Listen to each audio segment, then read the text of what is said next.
The long-awaited, much-anticipated return of one of the most popular fighters in the sport, and dare I say, actually, the most popular fighter to hail from the United States right now. It's an interesting time as far as the globalization of the sport. He's your friend and mine. He's the one and only, the Sugar Show, the host of the Bromalley Show. Sugar Sean O'Malley is here. Yeah. What up, Bonk? Hello, sir. How are you? I'm nervous Why? to be on the biggest MMA podcast. Yeah, man. Appreciate it very much. It's been a great day. Tom Aspinall and Sean O'Malley and Arnold Allen. What a show. What a lineup. I was watching perhaps the second biggest MMA podcast yesterday. It is entitled The Bromalley Show. It was actually this morning on my morning run. I just wanted to see what you guys were talking about. I wanted to see, I wanted to take the temperature of the boys. And all of a sudden, I hear my name mentioned. No. In case you missed it, here's the little conversation about me. Here it is. Ariel Helwani, love Ariel, love Uncle Ariel, going on a show on Tuesday. Was mad that it wasn't main event Kayla Harrison versus Amanda Nunes, and they should have been co-main Justin Patty. And I'm like, Ariel, what are you smoking, brother?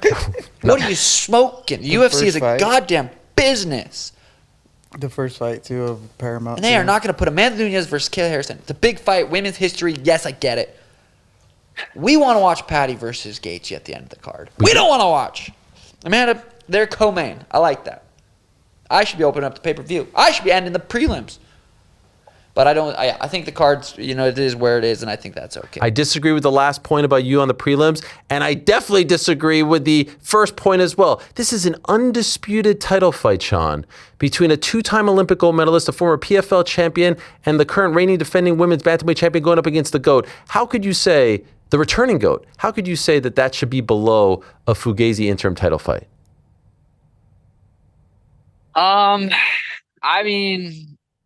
I just really don't feel like there's an argument there. What do you mean?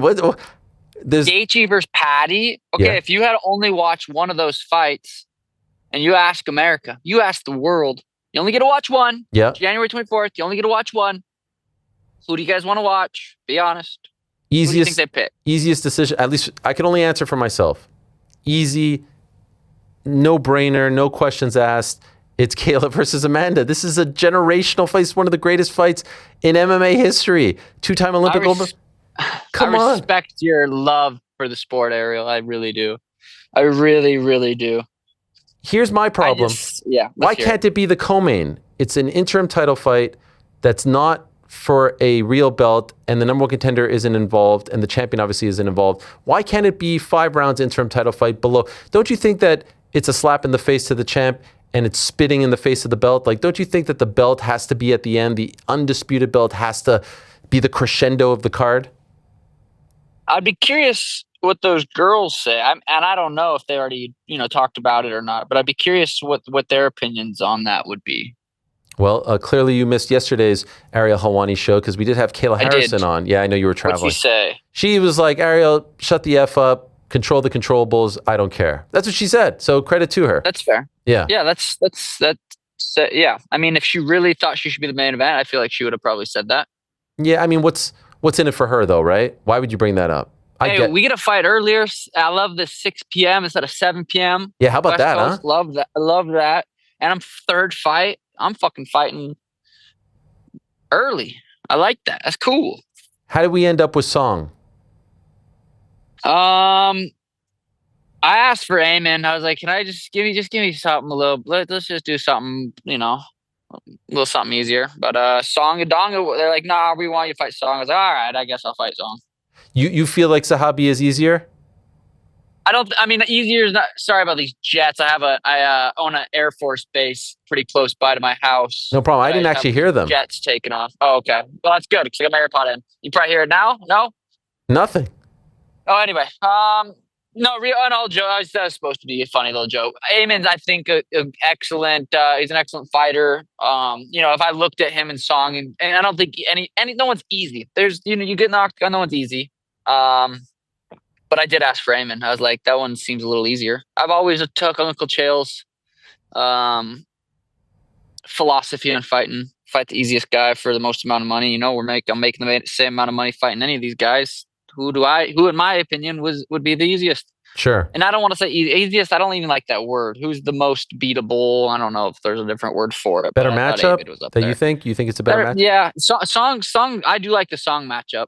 You know, he's explosive, fast, good fight camp.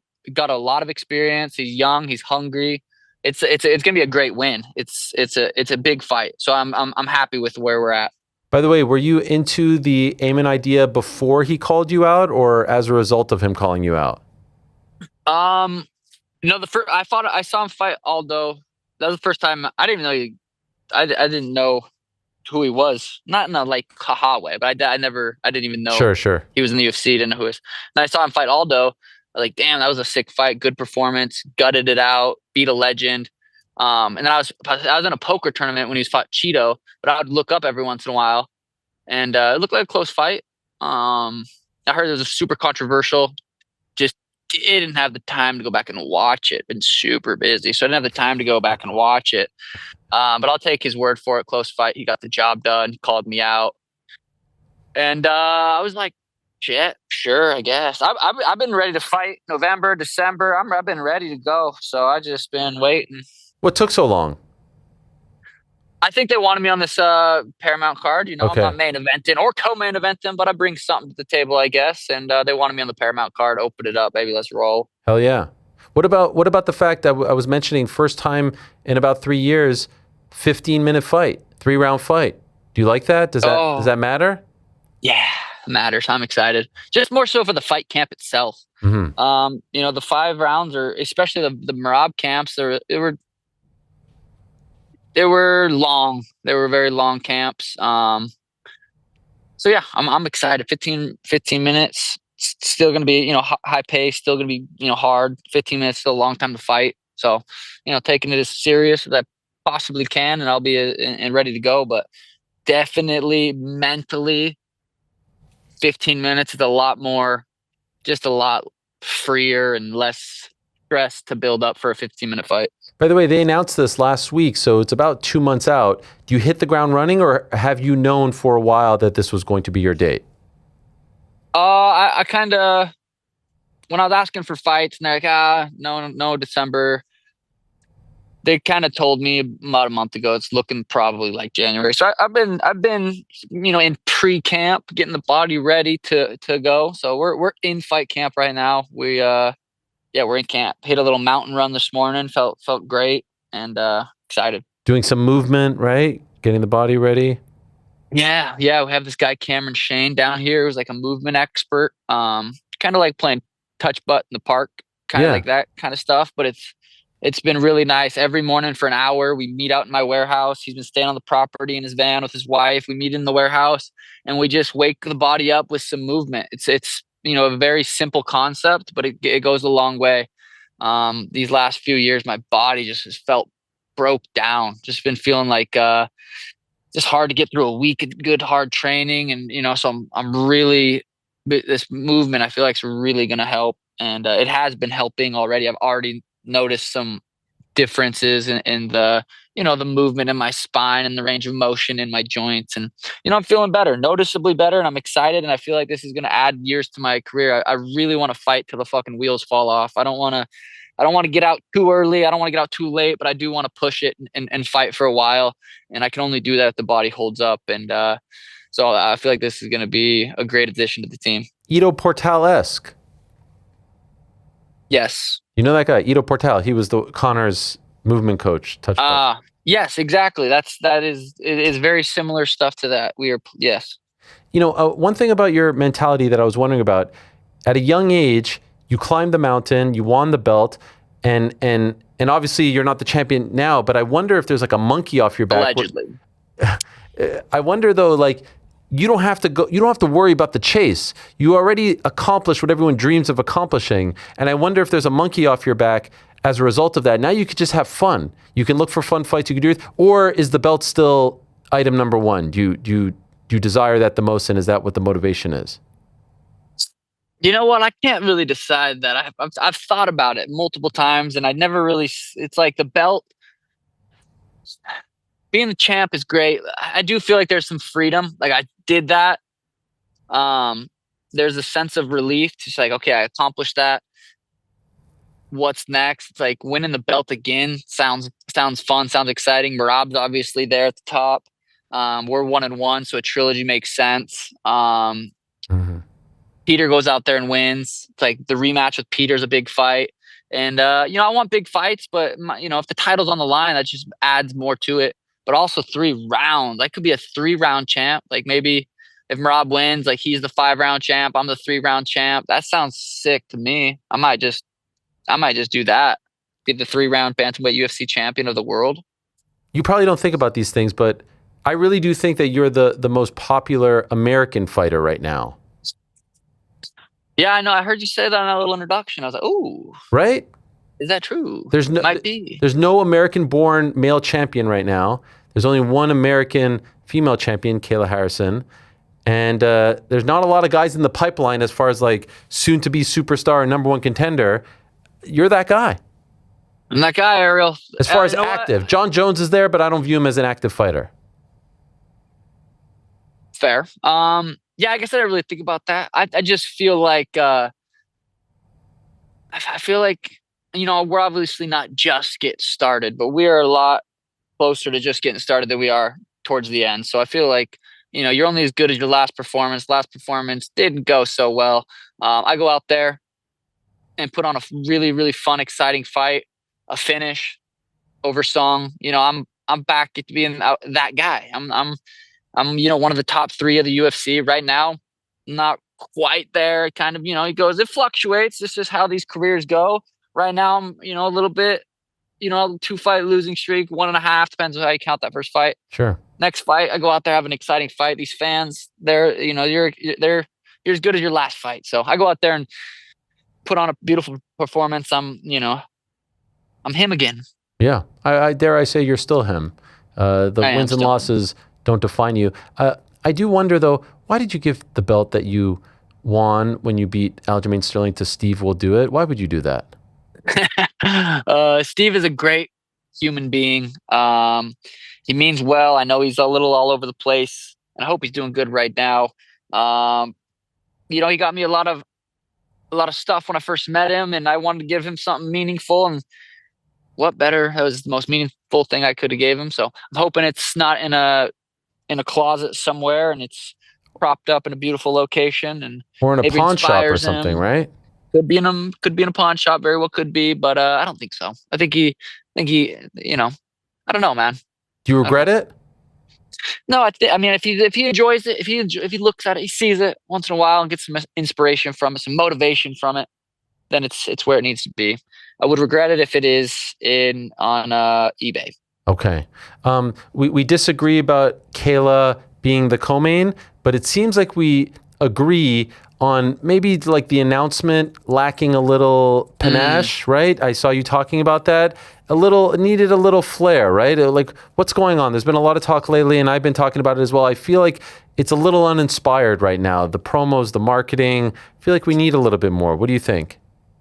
Yeah, I'm just used to Dana just being excited and turning red. He's so excited about the next fight. And he's, it's halftime. It's a halftime show on Thanksgiving. There's so many.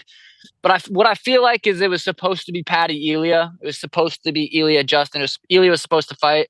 And then, I think moving pieces, it kind of falls out. Now Dana wants to see the biggest fight. And I think that maybe was supposed to be the fight, fell through. Now he's kind of doing that, but I don't know. Who knows? I don't know. How do you feel about Ilya not fighting?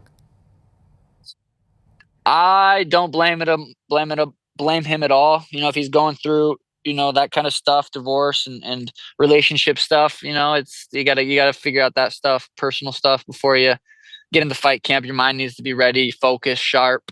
You need a good team, good, people around you. And if you're dealing with that stuff, it is not a time to be in fight camp. So yeah, I think he's making the right decision. I like how it's starting out with you and Song. Your tweet when it first was announced was, "I don't beat my dong, but I will beat ya dong," which was which was a good one. He then came out with something about having some sugar and all this stuff, which was not bad. But then this video that he posted Yesterday, have you seen this one? How he was greeted to No, I didn't even see the sugar one you said. I haven't seen anything. Here it is. Oh, Thank God. you, O'Malley, for celebrating my birthday with me. That's funny. I like it. You like it? It's a little, it's creative, right? I like it. I like it. I bring this kind of social media out of people. I bring Merab really turned it up when we first fought and kind of went into his own little lane, Song's doing that. I like it. It's fun. Are you still off social? I have not been on social media this year and feels good. So even like that tweet, who's posting that? Garrett. I have Garrett. He runs all my socials. If I want to tweet something, I text him. Yo, Garrett, tweet this. If I want, we have scheduled posts. He's very active on there. But I don't actually make those posts. Incredible. And you don't miss it. I feel better. I feel better. I feel like there's less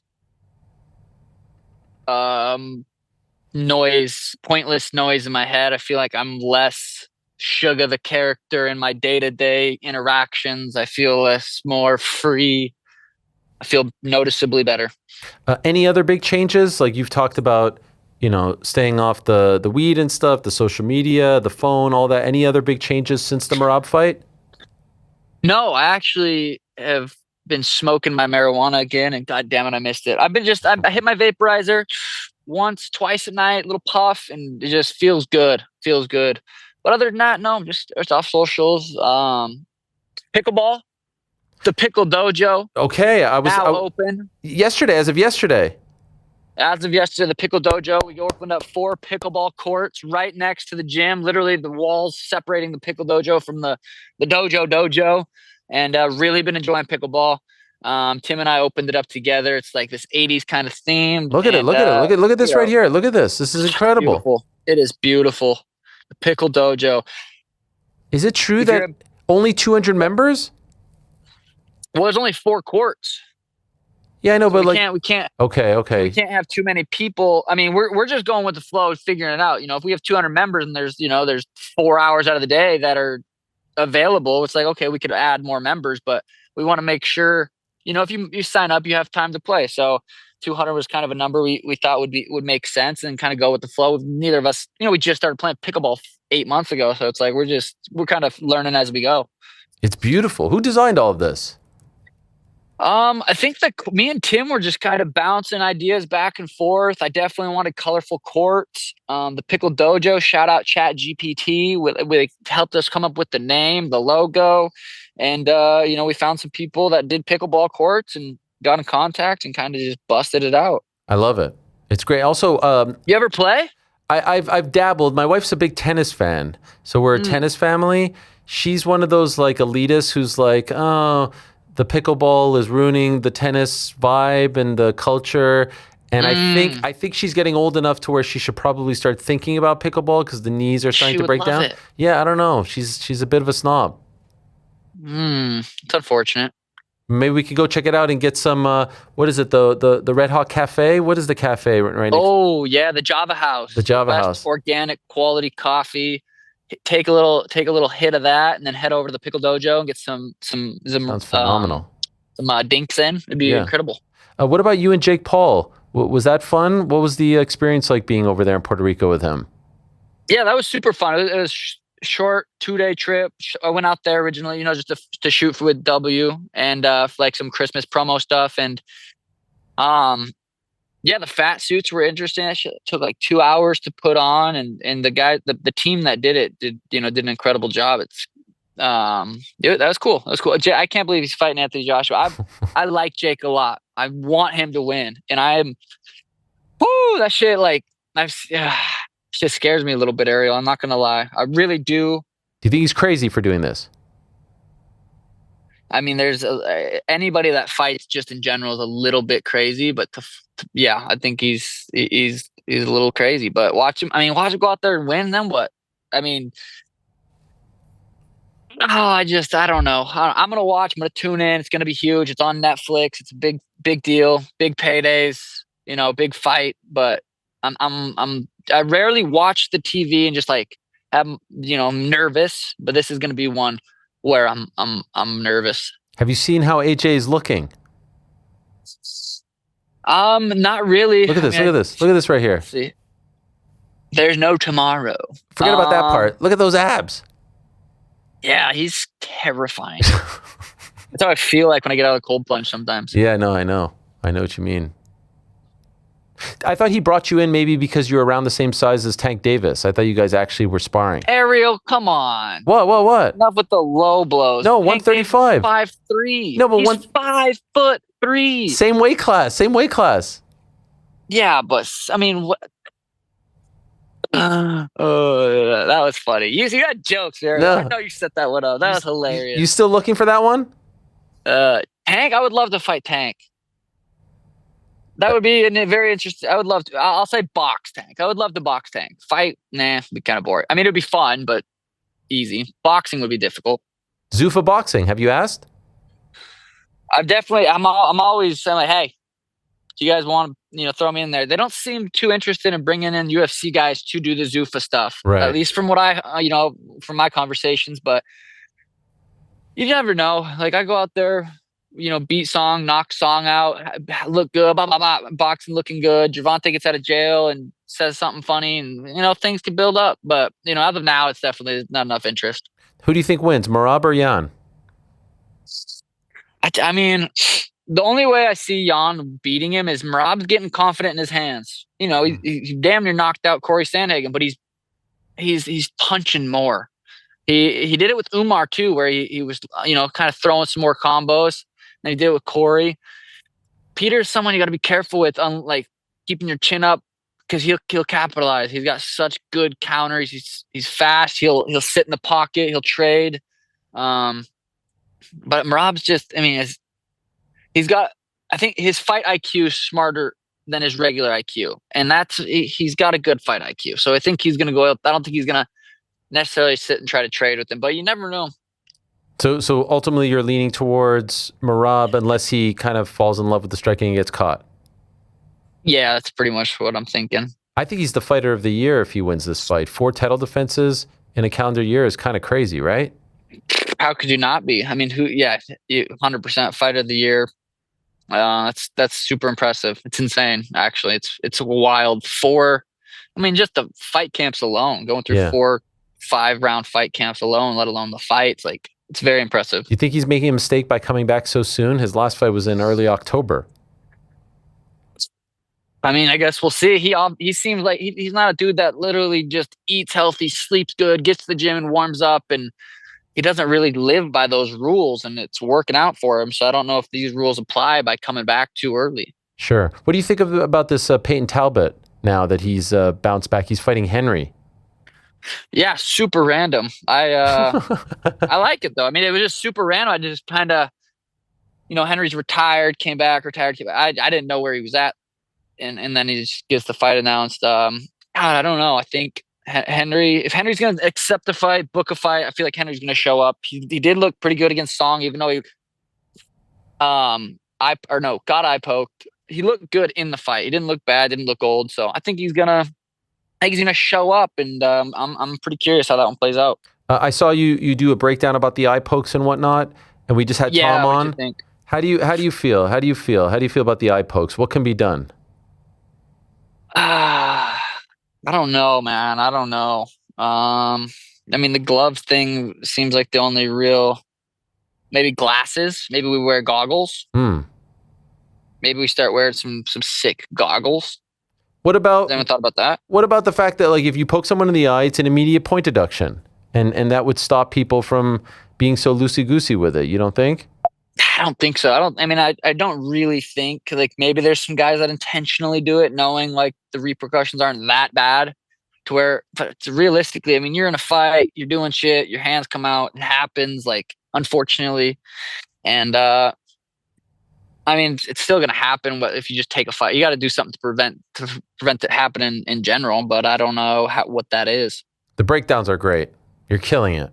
I even saw you giving money. You gave out money to some strangers, like just some guys on the street. I saw this. You know what I'm talking about? Really? Yes. Nice of me. Yes, it was so nice. You went to like someone's house and you just gave him money.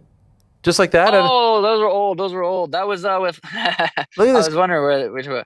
Yeah, that was with Juan from That Was Epic. Are you familiar with his YouTube channel? I'm not, but I was very impressed by you doing this. He does these these videos all the time, and we collaborated on this one. But yeah, these that was a funny one. That was a funny one. But yeah, that was a while ago. Okay, my bad. By the way, No, it's okay. before I let you go, Alex Pantoja fighting on this card. He says he's not interested in moving up to fight Merab, but he is interested in moving up to fight you. What do you think of that?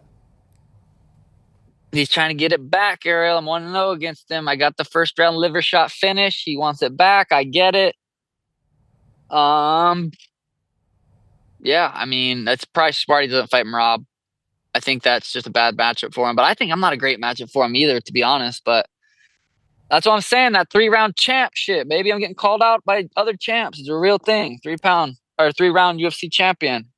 I'd fight him, obviously. Yeah. That was first round, you said? First round liver shot. I'll send you a video. Actually, I think I posted it. I didn't even want to post it, but he kept bringing it. And I feel bad because he didn't bring it up, but everybody was so, like, would bring it up in the interviews. So he'd have to he was like forced to talk about it and talk shit about it. He's like, oh, you don't have the video. You haven't posted. I'm like, no, I do have it. I just don't want to post it because you're not supposed to post it. Yeah. But then he kept saying I didn't have the video. I'm like, I do. And I think I did post it. And just a left body kick right in the old liver. This was before I was in the UFC. It's 9 years ago. It was a long time ago. So we were both babies, but I didn't want to post it. He just kept bringing it up to where I'm like, I kind of felt forced to. One and only time? That's the one and only time you sparred? We sparred. I think we sparred. It's actually a funny story. Henry Cejudo was involved in this story. Oh, wow. So I think it was Pantoja was about to make his debut. He had just won the Ultimate Fighter. I think I was 1-0 pro or 2-0 pro. Henry Cejudo comes rolling in, 5'3", just kind of like waddling like a penguin with Pantoja. I was just got done. It was Saturday morning. I didn't have any fights coming up. I was, ripping the bong the night before. So when I was like smoking the bong heavily, just lungs inflamed. And Henry's like, we want Sean. Like me and Henry didn't have any beef at this time. We want Sean. So he writes my name down on the paper. Usually when you have a fight, you fight this guy, fresh guy. So we fight round 1, boom, finish him. He takes a knee. We finish the round out. I'm ready to get out of the cage. Henry's, no, we want him again. Like just chat, but yelling and we want him again. So the second round, we train, we fight, whatever. And Henry's like, whoa, pull some shots. He's got a fight coming up. So now I'm getting yelled at to pull some shots. After I'd already finished him, I'm gassed out already at this point, completely gassed out, was not ready to fight, like literally have a fight today. I was, get done with the second round. Then there's the third round, and I'm puffing and puffing at this point. I'm dying. And then Benson Henderson, who's, he owns the lab. I was training at the lab. Comes in, he's like, people don't call us out in our gym. And like yelling at me in between second and third round because I was trying to get out the cage. And Henry's like, no, we want him for a third. I'm like, bro, I already finished him the first. I'm gassed out. And so we do a third round. And that's where Pantoja's like, I choked you in the third. I'm like, maybe you did, maybe you didn't. Maybe I don't have video. So I don't remember the third round very much. But so I fought Pantoja in like 2015. But to be honest, I like the guy. I like him. I think his story is cool. What he's done, he's become a legend of the sport. I really have no beef with him. But if he wants to get that one back, I totally understand why. I get it. Well, we love you. You're a legend, as is your coach, the one and only Red Hawk. Actually, we were talking to him recently, and I did happen to notice before I let you go, I just want to show you this picture. This is you, Tim, and Tommy McMillan. This looks, the gentleman in the middle, 9-0, just won on Contender Series in September. Yep. This kind of looks like the Sugar Show circa like 2017. Am I crazy? Like he kind of looks like you. Pre-tattoos, the hair. No, am I nuts? Like it feels like he's got the next one in the pipeline. Yeah, no, I can see it. There's something there. Young, cocky, confident, trusts his skills. He's a fucking dog. You saw it in the Contender Series fight. Got in some bad positions, got dropped with that elbow, was in a high elbow guillotine, guard closed, figured out a way to get out of it. and he wants it. And sometimes that's what it comes down to, is who wants it more. And he really wants it. So I'm excited for him. Hopefully we can get him a fight booked in the next, a week or two after mine, so I could be there for him, because if it was on the same card, it'd be tough. You're the freaking man, Sean. Thank you so much. All the best. I urge everyone to check out the Bromalley Show on YouTube. All your great stuff over there. You guys are killing it. Much love. Good luck in training. Happy holidays. And good luck, of course, on the 24th of January. Thanks, sir. Appreciate you, Unc. Have a good one. Yeah, man, there he is. The one and only Sugar Sean O'Malley. What a guy. What a personality. What a fight. What a card. Always great to catch up with him. Always great to get his insights. And yes, he did speak about a whole bunch of stuff. Big Wing C fan as well. He loves Wing C. He spoke about him, Moneyberg, all kinds of things on the YouTube channel. So go check that out as well. Thanks for watching this video. Before you go, if you haven't already, hit that subscribe button for us. Also, give us a thumbs up. Leave a nice comment. These things go a long way. And while you're here, do check out the rest of the channel. We've got live shows and full interviews, clips, and a whole lot more. We're doing big things here, and we appreciate your support very much.